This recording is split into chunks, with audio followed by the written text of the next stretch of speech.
The space station called Horizon's Edge floated in the darkness between stars. It was a busy place where ships came and went every day. Traders sold their goods. Workers fixed broken machines. Life moved forward like it always did in the cold emptiness of space. Park was 24 years old. He worked as an engineer in Hangar Bay 17. It was not a fancy job. He fixed engines. He cleaned parts. He made old things work again, but loved his work. He loved the quiet moments after everyone else went home. He loved the smell of oil and metal. He loved solving problems with his hands. Tonight was like any other night. The main workers had left hours ago, stayed behind to finish a repair job on a small cargo ship. The lights were dim. The machines hummed softly. Everything felt peaceful. Then he heard something strange. It was a sound, very quiet, very small. It came from behind a pile of old fuel cells that nobody used anymore. Stopped working and listened carefully. The sound came again. It was breathing.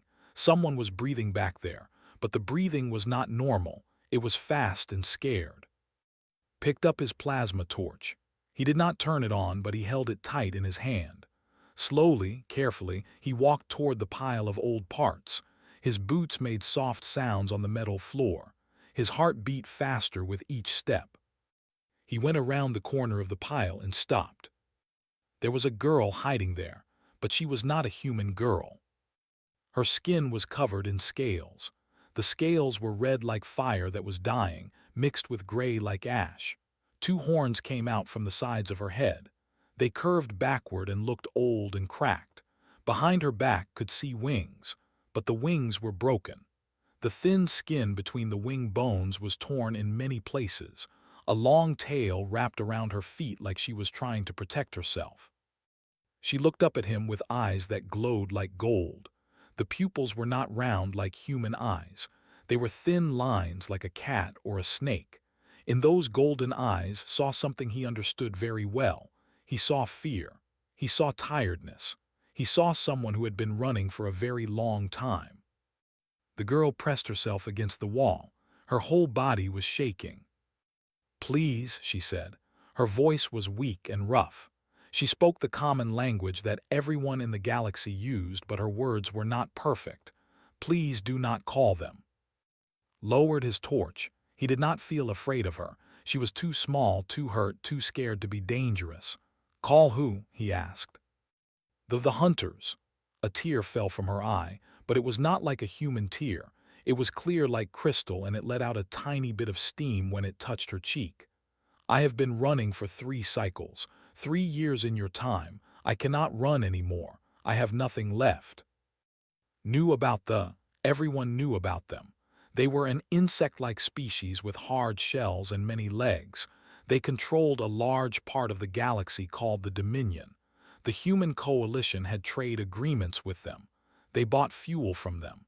They did business together. The station rules were clear. If found someone who was not supposed to be here, he had to report it. If this girl was running from and if they had some kind of claim on her, hiding her could mean big trouble. He could lose his job. He could go to prison. He could make problems between humans and the Dominion. But looked at the girl again. He saw the scars on her arms. He saw the broken wings. He saw how thin she was, like she had not eaten a real meal in a very long time. He saw how her hands would not stop shaking. And he thought about his grandmother. His grandmother had told him stories when he was young. Stories about a time when her country was not free. Stories about people who were taken from their homes and forced to work. Stories about cruelty and suffering that happened because good people looked away. "If you see someone in pain," his grandmother used to say, "and you do nothing, then you become part of that pain." Put down the plasma torch completely.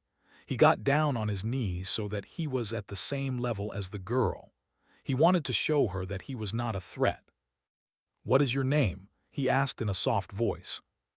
The girl looked at him like she did not understand the question, like nobody had asked her that in a very long time. Her golden eyes searched his face, looking for tricks or lies. My clutch mother gave me a name, she said slowly. She called me. That is a nice name, said. I am Park. He gave her a small smile. When was the last time you ate something? The question broke something inside her.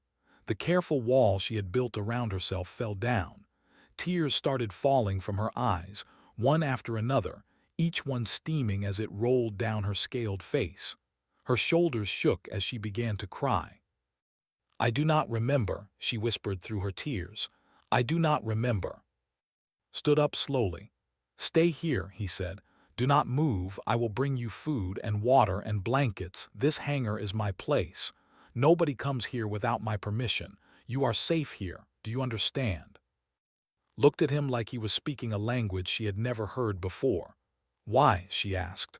Why would you help me? You do not know me. I am not human. I am nothing to you. Thought about that question. It was a good question. The smart thing to do was to call security. The safe thing to do was to walk away. But sometimes being smart and being right were not the same thing. You are not nothing, he said. You are someone who needs help. That is enough for me. He walked toward the hangar door, then stopped and looked back at her. I will return in 20 minutes. Try to rest. Everything will be okay. He did not know if that was true. He did not know what would happen next. But as he walked through the empty hallways of the station to find food for a dragon girl he had just met, Park felt something he had not felt in a long time. He felt like he was doing something that mattered.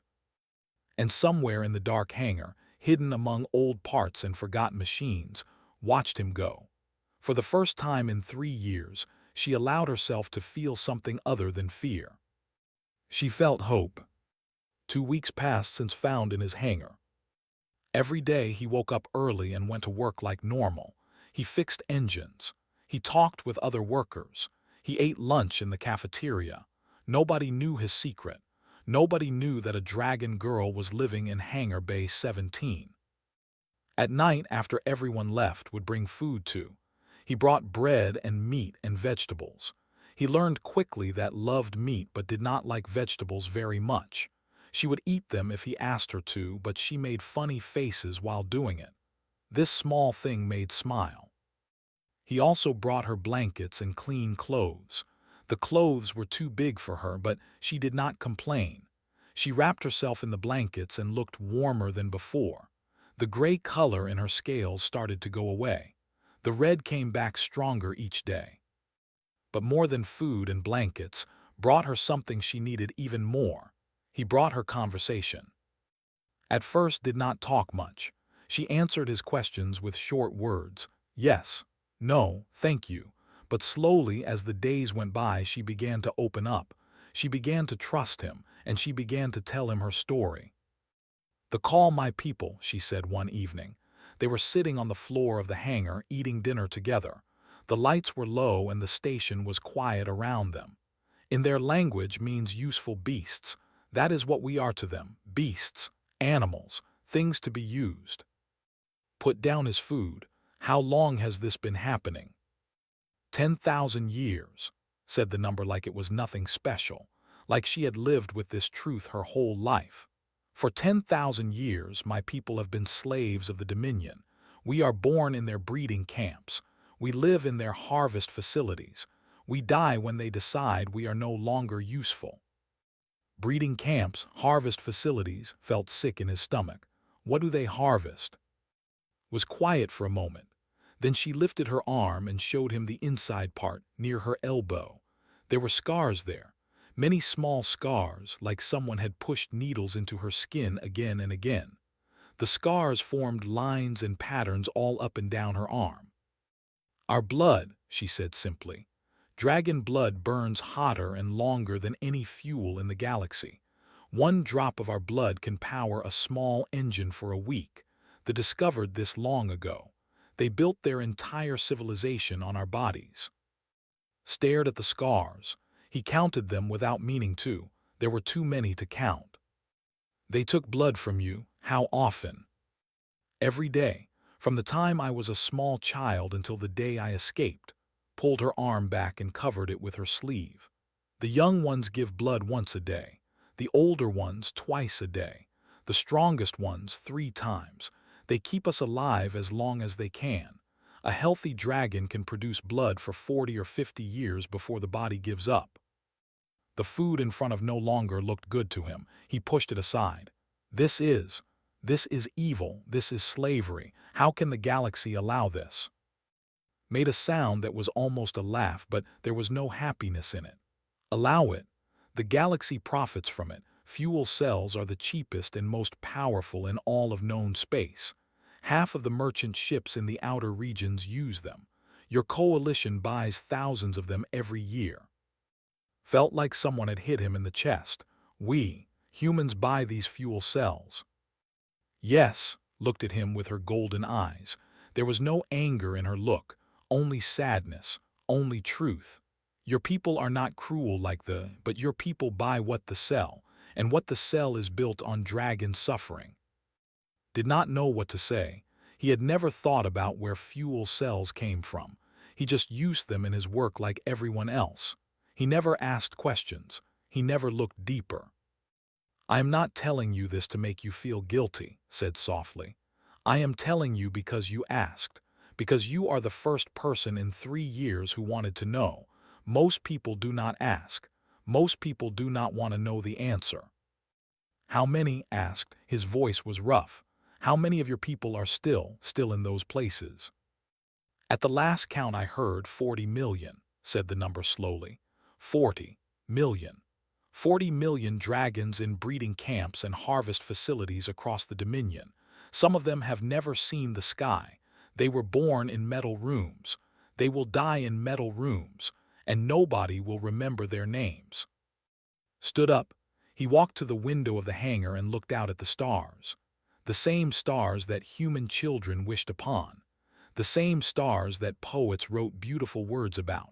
Somewhere out there, behind those pretty lights, 40 million people were suffering. My grandmother told me stories, he said quietly, about a time when humans did similar things to each other. We called it slavery too. People were taken from their homes, forced to work, treated like animals, bought and sold like things. What happened? Asked. We fought a war, many wars actually. It took a long time, many people died. But in the end, we decided that no human being could ever own another human being. We made it a law. We made it a promise. He turned back to look at her. That is why I do not understand. If humans know that slavery is wrong, why do we do business with people who practice it? Stood up and walked to stand beside him. The stars reflected in her golden eyes. Because we are not human, she said gently. Your laws protect humans. Your wars were fought for humans. When your people look at us, they do not see people. They see creatures, aliens, things that are different, and it is easy to ignore the suffering of things that are different from you. That is not right. No, it is not right, but it is real. They stood together in silence, watching the stars. Thought about all the times he had complained about small problems in his life. A broken tool, a long work day, a bad meal. These problems seemed so stupid now, so small. I want to help you, he said finally. I do not know how. I am just an engineer. I fix engines. I am not a soldier or a politician, but I want to do something. I need to do something. Turned to look at him. In her eyes he saw something new, something that had not been there before. It was not just hope anymore. It was respect. You are already doing something, she said. You see me. You talk to me. You treat me like a person. She reached out and touched his hand gently with her clawed fingers. Do you know how rare that is? Do you know how long it has been since someone treated me like a person? Did not know, but he was starting to understand. We will figure this out, he said. Together. I do not know how yet, but we will find a way. Outside the window, the stars continued to shine. Somewhere in that vast darkness, terrible things were happening. But here, in a small hangar on a small station, something else was happening too. A human and a dragon were becoming friends. And sometimes that was where change began, had a plan.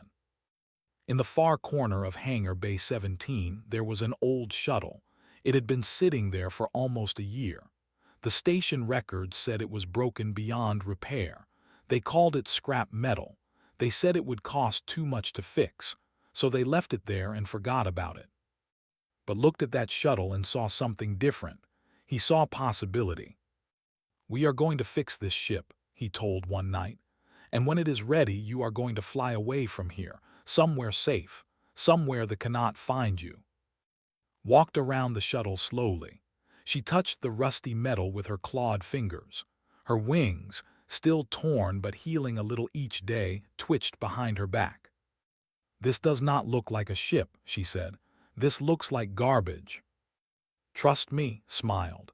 "I am very good at turning garbage into something useful." So they began to work.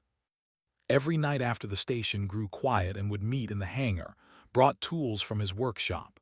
He brought parts from the supply room. He took only things that nobody would miss. A wire here, a circuit board there, small pieces that added up to something big. Helped in ways did not expect. Her claws were perfect for reaching into small spaces that his fingers could not fit. Her eyes could see tiny cracks and problems that he might miss, and her natural body heat was hotter than any welding torch. "Hold this piece here," said one night, pointing to two metal plates that needed to join together. Held them in place. Then she breathed out slowly. A thin stream of fire came from her mouth, not like the big flames in stories, but small and controlled. The metal melted and joined together perfectly. "That is amazing," said, looking at the clean weld. "You are like a living welding machine." Made a small laughing sound. "The thought so too. Before they took our blood, they used our fire to build their forges. Dragon fire can melt any metal. It can shape any material. They made us build the chains that kept us prisoner." Stopped smiling. Every time he thought he understood how terrible things were, told him something worse. "I am sorry," he said. "I did not mean to remind you of bad things." "No, it is okay." Looked at the weld she had made. "This is the first time I have used my fire to build something for myself, something that will help me, not hurt me. It feels different. It feels good." They worked together night after night. Sometimes they talked while they worked, told about Earth, the planet where humans came from. He told her about oceans and mountains and forests. He told her about his family, his grandmother who had passed away, his parents who still lived on a colony world far from here. Told him about her people. She told him about the songs dragons sang to greet the morning stars. She told him about the fire dances that young dragons learned from their elders. She told him about her clutch mother who had named her and taught her to be strong. "Where is your clutch mother now?" asked. Was quiet for a long time. "She died," she finally said. 3 years ago, that is when I escaped. The transport ship that was taking me to a new facility crashed on a border moon. I was the only survivor. I ran. I have been running ever since." "I am sorry about your mother." "She was not my mother in the way humans understand it. Dragons are raised in groups. Many eggs hatch together. One female watches over all of them. My clutch mother was old and wise. She had seen many things. She told me stories about a time before when dragons were free. She said that one day we would be free again." "Do you believe that?" Thought about the question. Outside the window, the stars watched and waited. I did not believe it for a long time.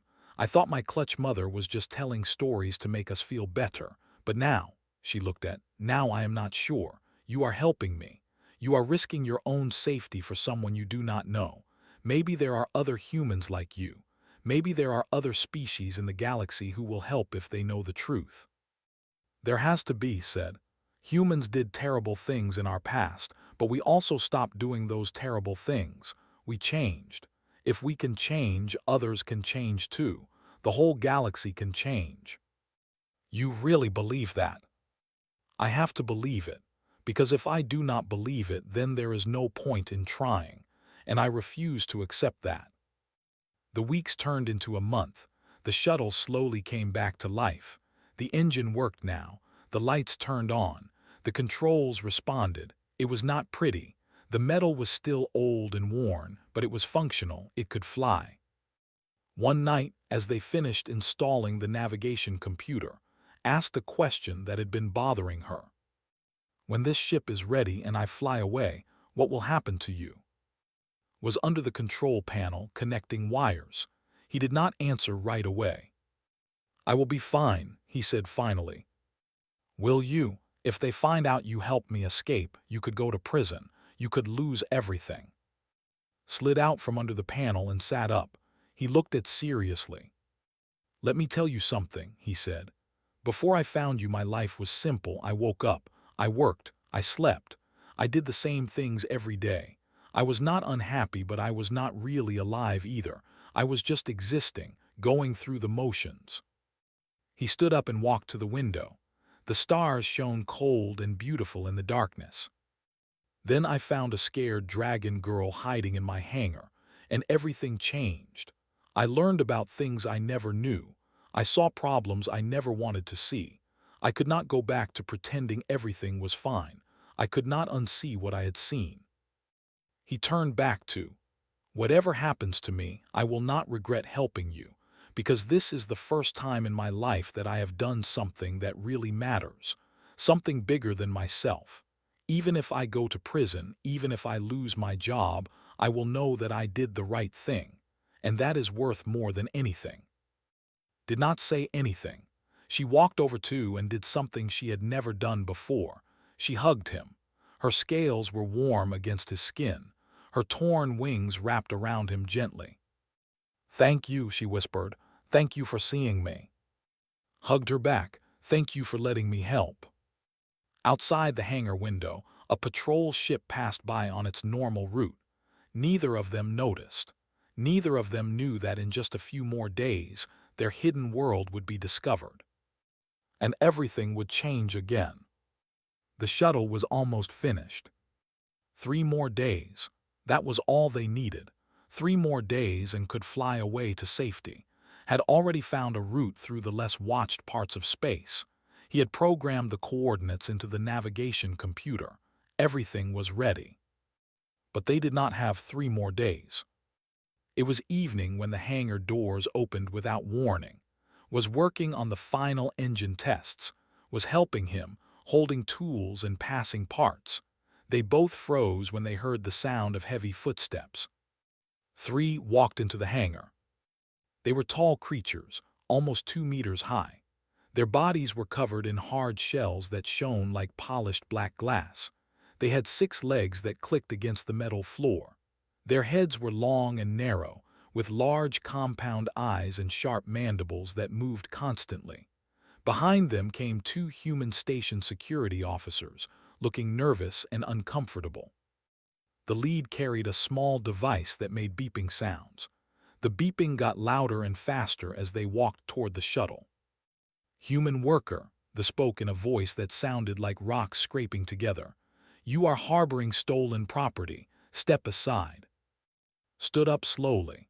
His heart was beating so fast he could feel it in his throat. But he did not move away from the shuttle. Instead, he moved in front of it, blocking the path.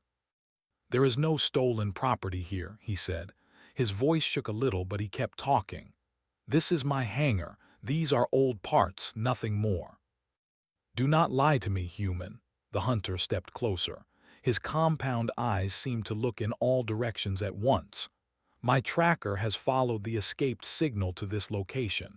The creature is here. Give it to us and you will not be punished. Behind, the shuttle door opened. Stepped out. She had found one of his old work jackets and was wearing it over her tattered clothes. Her wings were still torn, but she held them high. Her golden eyes were steady. Do not, she said quietly. Do not call me a creature. Do not call me property. I have a name. They made a clicking sound that might have been laughter. Names are for people. You are registered chattel of the breeding consortium. You belong to us. She belongs to no one, said. He was still standing between the hunters, and he knew he could not fight them. They were bigger, stronger, armed with weapons he could not see, but he was not going to step aside. Move, human. The lead hunter's voice grew colder. "You have no idea what you are doing. The Dominion has treaties with your coalition. If you interfere with our lawful recovery of property, we will file complaints. Your career will end. Your freedom will end. Is this creature worth that?" "She is not a creature," shouted. The words came out louder than he meant them to. "She is a person. Her name is, and she has been running for 3 years because your people torture and kill her kind for profit. 40 million of her people are still in your camps. 40 million. The security officers behind the shifted uncomfortably. They did not look like they wanted to be here, but they also did not step forward to help. Put her hand on shoulder. "It is okay," she said softly. "You have done enough, more than enough. I will go with them. I will not let you destroy your life for me." No shook his head. "No, I will not let them take you." He reached into his pocket and pulled out a small device. It was a data transmitter connected to the station's communication system. He had built it over the past week, late at night when was sleeping. He had hoped he would never need to use it. "What is that?" the lead hunter demanded. "Insurance," said, and he pressed the button. Every screen in the hangar came to life. Every speaker crackled with sound. The station's internal broadcast system lit up with a video file that had been secretly recording for weeks. It was Story. There she was on the screen, showing her scars, telling about the breeding camps, explaining what dragon blood was used for, describing the facilities where her people were kept. Every painful truth, every terrible detail, now playing on every display in the station. But that was not all. "The file is also uploading," said. His voice was stronger now, calmer. "Right now, this video is being sent to every major news network in coalition space, every journalist, every politician, every citizen who has access to the information grid. In about 10 minutes, the whole human civilization will know what to do to dragons." The lead hunter's mandibles clicked rapidly.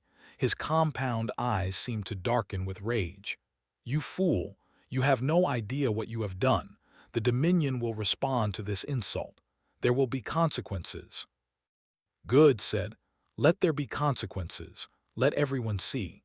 Let everyone know. For too long, humans have bought your fuel cells without asking questions. For too long, we have pretended we did not know where they came from. That ends today." The hunter stepped forward, his clawed hands reaching for. "You will die for this interference, human." Before he could touch, a new voice cut through the hangar like a knife. "Touch that young man, and the Dominion loses every trade license in coalition space within the hour." Everyone turned to look at the hangar entrance. Station Commander stood there. She was not a tall woman, but she seemed to fill the entire doorway. Her gray hair was pulled back tight. Her eyes were hard as steel. Behind her stood a full squad of armed security officers, and these ones did not look nervous at all. "Commander," one of the original security officers said, "these hunters have legal authority too." "I know exactly what authority they claim to have," Commander interrupted. "I also know what I just watched on my screen. The entire station watched it. The entire coalition is watching it right now." She walked forward slowly, her boots clicking on the metal floor. "I have already received messages from Admiral on Sentinel Fleet. The Coalition Parliament is holding an emergency session. The Secretary of External Affairs has demanded an immediate review of all Dominion trade agreements." She stopped directly in front of the lead hunter. She was half his size, but she did not look afraid. "You have 1 hour to leave this station," she said. "Take your hunters and go. After that, I cannot promise your safety. My people are very upset right now. They do not like learning that their fuel cells are powered by slave blood." The hunter's mandibles clicked with fury. "This is a violation of treaty. The Dominion will." "The Dominion will do what it always does," Commander said calmly. "It will threaten. It will complain. It will try to make us afraid. But treaties can be broken, Hunter. Humans have a long history of breaking bad agreements. We fought wars with each other over slavery. We will not be afraid to fight again if we must." She smiled, and there was no warmth in it at all. "You wanted to know if one dragon was worth all this trouble. Let me tell you something about humans. When we decide something is wrong, we do not stop until we fix it. It takes time. It takes blood. But we do not stop, ever. So take your hunters and leave, while you still can." They stood frozen for a long moment. The entire hangar was silent. Then, slowly, the lead hunter turned and walked toward the exit. The other hunters followed him. At the door, he stopped and looked back at End. "This is not over," he said. "The Dominion does not forget. We will come for our property." "She is not your property," said. "She never was." The hunters left. The hangar doors closed behind them. Commander turned to look at End. Her hard expression softened just a little. "You caused a lot of trouble today, young man," she said. "Yes, ma'am, I am sorry." "Do not apologize." She walked over to them. She looked at for a long moment, studying her face, her wings, her scars. "You are the dragon girl from the video." Nodded. She seemed too surprised to speak. "What he did was brave," the commander said. "What you survived was even braver. This is not the end of your fight. It is just the beginning. But I promise you, you will not fight alone anymore." She turned back to her security officers. "Get these two somewhere safe, and someone find them something decent to eat. They look like they have not had a proper meal in weeks." As the officers guided them out of the hangar, Grab's hand and held it tight. Her claws pressed gently against his skin. "You changed everything," she whispered. Shook his head. "I just pressed a button. The galaxy will decide what happens next." But as they walked through the corridors of the station, passing screens that showed his video playing over and over again, knew something important. The galaxy was already deciding, and humans were starting to remember who they wanted to be. The galaxy did not change in one day, but it started to change. The video from Horizon's Edge spread faster than anyone expected. In the first hour, 10 million people watched it. In the first day, the number grew to 1 billion. People on every human world, every station, every ship saw the face of a dragon girl named. They saw her scars. They heard her story. And many of them felt something they had not felt before. They felt angry. Messages flooded the coalition parliament. Citizens demanded answers. How long had humans known about the dragon slaves? Why had nothing been done? Who had signed the trade agreements that kept this horror alive? Politicians who had accepted money from traders suddenly found themselves answering difficult questions. Some of them lost their positions. Some of them went to prison. Within 6 months, the Coalition Dominion trade agreement was frozen. No more fuel cells would be bought until a full investigation was complete. They screamed about unfair treatment. They threatened war. They said humans were overreacting to the death of a few animals. But humans did not stop. Ships began flying into Dominion space on rescue missions. They were not military ships. They were civilian vessels crewed by volunteers who had watched the video and decided to do something. They called themselves the Dragon Underground. They found breeding camps. They broke into harvest facilities. They flew dragons to safety, one ship at a time. They tried to stop them. They captured some ships. They killed some volunteers. But for every ship they destroyed, 2 more appeared. For every volunteer they killed, 10 more joined the cause. Humans had decided that dragon slavery was wrong, and once humans made that decision, they did not change their minds easily. 1 year after the video, the first official sanctuary world was established. It was a small planet called New Dawn, located at the edge of Coalition space. Dragons who escaped the Dominion could go there and live in peace. The planet had mountains and forests and clear blue skies. For many dragons, it was the first time they had ever seen a sky that was not made of metal. 3 years after the video, the Dominion agreed to end dragon slavery. They did not do this because they felt guilty. They did not do this because they realized it was wrong. They did it because the economic pressure was too strong. Half the galaxy had stopped buying their products. Their empire was crumbling. In the end, money spoke louder than morality. It was not a perfect victory. Many ignored the new laws. Underground breeding operations continued in secret. The fight was far from over. But 40 million dragons were officially free, and every day more of them found their way to safety. Watched all of this happen from a small house on a quiet moon at the edge of Coalition space. After the incident at Horizon's Edge, he had become famous in ways he never wanted. Reporters wanted interviews. Politicians wanted photographs. People called him a hero. He did not feel like a hero. He felt like someone who had done what anyone should have done. He had seen someone in pain and he had helped. That was all. So he left the famous life behind. He took his savings and bought a small piece of land on a moon that most people had never heard of. The moon had forests and valleys and a sky that turned gold every evening. It was peaceful. It was quiet. It was perfect. And he was not alone. Stood on the porch of their house, looking out at the valley below. Her wings were healed now. They were not perfect. The scars would never fully disappear, but they were strong enough to carry her into the sky whenever she wanted. She had flown that morning, had watched her from the ground, seeing her circle higher and higher until she was just a small shape against the blue. When she came back down, her golden eyes were shining with a joy he had never seen before. "It is beautiful up there," she had said. "You cannot imagine how beautiful."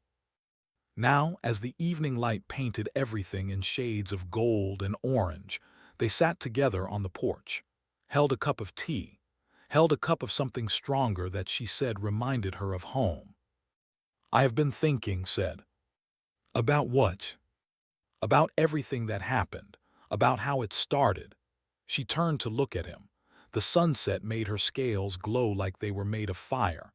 "I keep trying to find the moment when everything changed. The moment when 40 million of my people went from being invisible to being seen." "The video probably," said, "when the whole galaxy saw your story." "No," shook her head. "That is what people think. That is what the historians will write, but that is not true." She set down her cup and reached over to take his hand. Her claws were gentle against his skin, as they had always been. The moment that changed everything was not the video. It was not the broadcasts or the protests or the sanctions. The moment that changed everything was in a dark hangar, when a scared girl was hiding behind old machines, and a stranger asked her what her name was. Thought back to that night. It felt like a lifetime ago. He remembered the fear in her eyes. He remembered how small she looked, curled up among the scrap metal. He remembered choosing to help when the smart thing to do was walk away. "That was nothing special," he said. "Anyone would have done the same thing." "No," squeezed his hand. "That is where you are wrong. For 3 years I ran through this galaxy. I hid on stations and ships. I saw hundreds of people, maybe thousands. Most of them looked right through me. I was invisible to them, not because they were evil, but because it was easier not to see, easier not to ask questions, easier not to get involved." She stood up and walked to the edge of the porch. The valley stretched out below them, peaceful and green. "But you were different. You looked at a creature from your nightmares, a thing with scales and claws and fangs, and you asked me my name. You asked me when I last ate. You treated me like a person when everyone else treated me like a problem." She turned back to face him. Her golden eyes were wet with tears. "That is what changed everything, Park. Not the politics, not the movements, not the great events that historians will write about. It was one person in one moment choosing to see, choosing to care, choosing to help when it would have been so much easier to look away." Stood up and walked over to her. He put his arms around her and held her close. Her scales were warm against his chest, her wings wrapped around them both. "You saved me," she whispered. "You saved all of us." "No," said softly. "I just saw you. Everything else you and your people did yourselves. You survived when survival seemed impossible. You kept hope alive when there was no reason to hope. You are the heroes of this story, not me." They stood together as the sun set behind the mountains. The sky turned from gold to orange to deep purple. The first stars appeared, tiny points of light in the growing darkness. The same stars that had once watched dragons suffer in chains. The same stars that now watched them begin to heal. "The fight is not over," said. "There are still breeding camps, still dragons who need rescue, still work to be done." "I know," said. "We will keep fighting as long as it takes." Y looked up at him. "You have done so much already, why keep going?"